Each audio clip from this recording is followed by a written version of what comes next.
Hi everyone, welcome to episode 177 of The Art of Business English, the podcast where we help people like you get the language skills you need for doing business in English. Now today I've got an episode called How to Avoid Filler Words and Become a More Effective Speaker. So the use of filler words is very common when we engage in conversation or when we give a business presentation, for example. They serve the purpose of giving us time to rearrange our ideas before we continue speaking.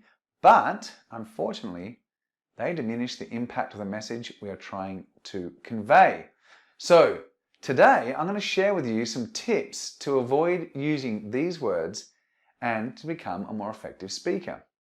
So let's start with what are filler words? Basically, filler words is a broad term used to describe speech fillers. They can be sounds such as ums or ahs or or words such as basically, actually, literally, or filler phrases such as I think that, what I'm trying to say is, etc. And they usually do not convey any meaning and they can be suppressed without any loss of effectiveness or communication. So what is the problem with filler words? So on the one hand, filler words represent a type of verbal static since they contribute nothing practically to your speech and they have to be filtered by the audience, which is not great when you're presenting.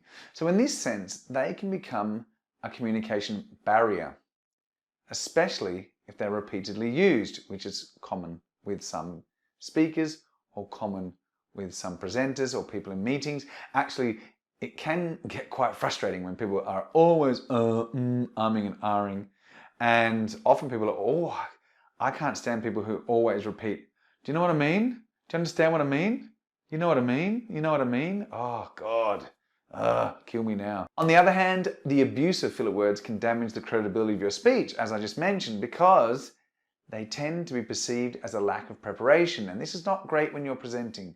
They can also be perceived as a lack of knowledge or a lack of real passion about the topic, which is also not great. So all of these perceptions are negative when you're trying to present a business idea or when you need to communicate the results of a business strategy or something important like that. So we've established that filler words can be rather annoying and that we should probably avoid them. I mean, you don't need to always avoid them, you can do them sometimes, but overuse is bad. So how can we avoid using filler words? Let's dive in and I'll give you some tips here. I've got about 5 of them for you today. So first of all, it's necessary to assess how often you use filler words in your presentations. And this can be achieved via 3 very simple methods. Firstly, ask a member of the audience or a member of your team or a colleague to track your use of filler words and to give you some feedback. For example, they can tell you if it really is annoying or if it's impacting on your speech. Use a voice recorder. This is my second tip. Use a voice recorder while you are speaking and evaluate your use of filler words. You'll be surprised how often you use them. You can also record a video of your presentations so that you can have some visual feedback on your use of filler words and the facial expressions which accompany them. So that's a really good one, okay? We encourage you to do that. Many people present and never look at filler words, or never look at themselves, never look at how they or appear on camera. So once you've done this, make sure you evaluate not only the frequency with which you insert the filler words in your speech, but also if these words are distracting or prejudice for the credibility and clarity of your presentations.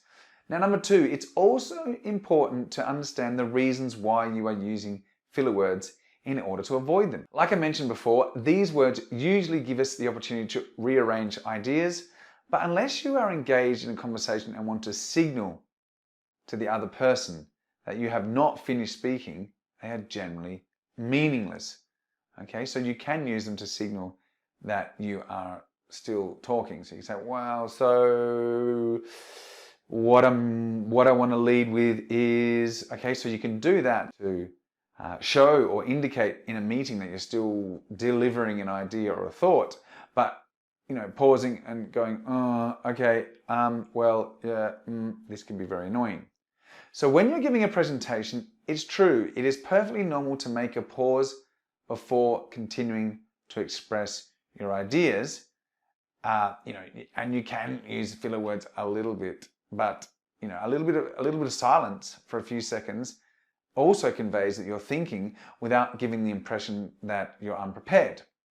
And this is important. Pausing in a presentation is very important because it gives people time to really digest what you've told them, and pauses can be used to be much more impactful in a presentation, or to make a presentation much more impactful. Okay, number 3, make sure you always prepare your presentations, because the use of filler words tends to be proportional. So your use of them tends to be proportional to the amount of actual preparation you have done on a topic.